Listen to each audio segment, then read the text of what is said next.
P Ullekh, അദ്ദേഹം open മാഗസിന്റെ executive എഡിറ്ററാണ്. അദ്ദേഹം ഫോണിൽ ചേരുന്നുണ്ട്. കേൾക്കാമല്ലോ അല്ലേ സർ?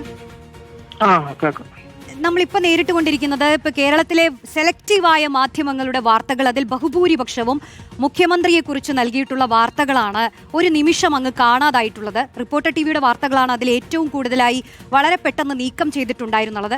അതിൻ്റെ ഒരു കാരണം നമുക്ക് അറിയണമായിരുന്നു. നമ്മൾ മെറ്റയോട് നിരന്തരം സംസാരിക്കുകയായിരുന്നു. മെറ്റയിൽ നിന്ന് തൊട്ടു മുൻപ് നമുക്ക് കിട്ടിയിട്ടുള്ള ഒരു മറുപടി എന്ന് പറയുന്നത് ഇതേതെങ്കിലും സാങ്കേതിക പിഴവ് മൂലമല്ല, കൃത്യമായ ഒരു പരാതിയുടെ അടിസ്ഥാനത്തിലാണ് എന്ന് അവർ പറയുകയായിരുന്നു. നമ്മുടെ സ്ക്രീനിൽ ആ മെയിലും കാണാം. താങ്കൾക്ക് എന്താണ് ഈ വിഷയം കാണുമ്പോൾ തോന്നുന്നത്? ഇത് നരേന്ദ്രമോദി കേന്ദ്രത്തിൽ ചെയ്യാത്ത തരത്തിലുള്ള നിയന്ത്രണമാണ് ഇത്. കാര്യം നരേന്ദ്രമോദിക്കെതിരായിട്ട് അദ്ദേഹം 2014 അധികാരത്തിൽ വന്നതിന് ശേഷം ഈ അടുത്ത കാലം വരെ ഒരുപാട് വാർത്തകൾ അദ്ദേഹത്തിനെതിരായിട്ട് വന്നിട്ടുണ്ട്. ഈ അടുത്ത് മാത്രമാണ്, പ്രത്യേകിച്ച് ഈ ജന്തമന്ത പ്രൊട്ടസ്റ്റിന് ശേഷം മാത്രമാണ് അദ്ദേഹത്തിനെതിരായിട്ടുള്ള ഒരു മോദിയെ പറ്റിയുള്ള ഒരു ഭീതി, ഫിയർ ഓഫ് മോദി, അത് താഴോട്ട് വന്നിരിക്കുന്നു എന്നുള്ള ഒരു തോന്നലിൽ മാത്രമാണ് ഇത്രയധികം പ്രഷർ, പ്രത്യേകിച്ച് ഈ മെറ്റ അതുപോലുള്ള വലിയ സോഷ്യൽ മീഡിയ കമ്പനികളുടെ മുകളിൽ ഇന്ത്യ കേന്ദ്രതലത്തില് അതുപോലുള്ള നിയന്ത്രണങ്ങളും അതുപോലുള്ള ഒരുപാട് ബ്ലാക്ക്മെയിൽ രാഷ്ട്രീയവും അവർ കളിക്കാൻ തുടങ്ങിയത്. പക്ഷെ ഈ കേരളത്തിലെ കാര്യം നോക്കുമ്പോൾ നമ്മളിപ്പം അൺഡിക്ലെയർഡ് ഡെമോക്രസിയാണ് കേന്ദ്രത്തിൽ നിന്നൊക്കെ പറയുമ്പോൾ, ഈ കേരളത്തിൽ ഇപ്പോൾ നടക്കുന്ന ഒരു ചില കാര്യങ്ങളൊക്കെ നോക്കുമ്പോൾ അത് എത്രയോ വലിയതാണ്.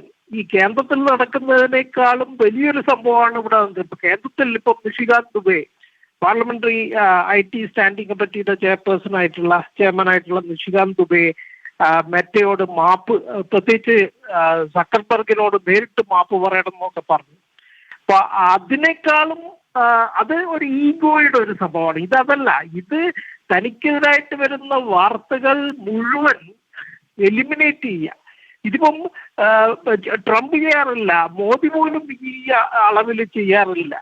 അത്രയും ഭീകരമായ ഒരു അവസ്ഥയിലാണ്. ഒരു അടിയന്തരാവസ്ഥക്ക് അൺഡിക്ലെയർഡ് ആയിട്ടുള്ള എമർജൻസി എന്നുള്ളത് കേരള മോഡൽ എന്നുള്ള രീതിയിലേക്കാണ് ഈ കാര്യങ്ങൾ പോയിരിക്കുന്നത്. പ്രത്യേകിച്ച് ഈ local rules, local legal requirements എന്നൊക്കെ പറയുമ്പോഴും അത് ഇന്ത്യയുടെ മൊത്തത്തിലാണ്. ഇപ്പൊ മെറ്റ എന്ന് പറഞ്ഞൊരു കമ്പനി എടുക്കുമ്പോൾ ആ ലോക്കൽ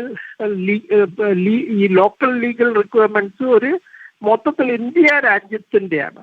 അപ്പൊ അതില് കേരളത്തിലിരിക്കുന്ന സാധാരണ ജനാധിപത്യ രീതികളോടൊക്കെ കൂടുതൽ നല്ല മര്യാദയൊക്കെ കാണിക്കുന്നു നമ്മൾ പ്രതീക്ഷിക്കുന്ന രാഷ്ട്രീയക്കാർ ഇത്രയും ഭീകരമായ രീതിയിൽ ഒരു ഇത്രയും അതോറിറ്റേറിയൻ ആയിട്ടുള്ള രീതിയിൽ പെരുമാറുന്നത് എനിക്ക് തോന്നുന്നത് ഇന്ത്യൻ രാഷ്ട്രീയത്തിൽ തന്നെ, അത് കേരള രാഷ്ട്രീയത്തില് ആദ്യത്തേതാണെന്നുള്ളത് നിസ്സംശയം പറയാം. പക്ഷെ ഇന്ത്യയിൽ തന്നെ ഒരു സ്റ്റേറ്റ് തലത്തിൽ അത് വളരെ ഭീകരമായ രീതിയിലുള്ള ഒരു സെൻസറിങ് നടത്താനുള്ള ഒരു ശ്രമമാണ് അത് നടക്കുന്നത്. അത് മോദിയെ മറികടക്കുന്ന രീതിയിലേക്കാണ് ഈ കാര്യങ്ങൾ പോകുന്നത്. അതാണ് ശ്രീ ഉല്ലേഖ്, ഇപ്പൊ ദേശീയ തലത്തിൽ താങ്കൾക്ക് അത് നേരിട്ട് തന്നെ അറിയുന്ന ആളാണ്, താങ്കളുടെ ഇത്ര കാലത്തെ ഒരു എക്സ്പീരിയൻസിൽ നിന്ന്. അപ്പോൾ മോദി സർക്കാരിനെതിരായി എന്തെങ്കിലും ഒരു വാർത്ത നൽകാൻ തയ്യാറാകാത്ത ഗോദി മീഡിയ, മോദിയുടെ വാക്കുകൾ അതേപടി ഏറ്റുപിടിക്കുന്ന ഗോദി മീഡിയ, അത് നമ്മുടെ കേരളം പോലൊരു സംസ്ഥാനത്ത് അതുപോലൊരു രീതി നമ്മൾ പ്രതീക്ഷിക്കുന്നില്ല.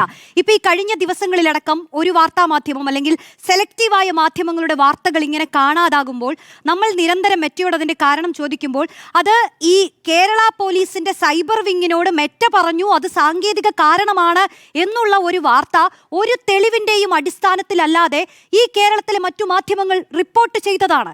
പക്ഷേ ഇന്നാണ് മെറ്റ നമ്മളോട്, റിപ്പോർട്ടർ ടിവിയോട് ഈ കാര്യം പറയുന്നത് ഇതങ്ങനെ എന്തെങ്കിലും ഒരു സാങ്കേതിക പിഴവല്ല എന്നുള്ളത്.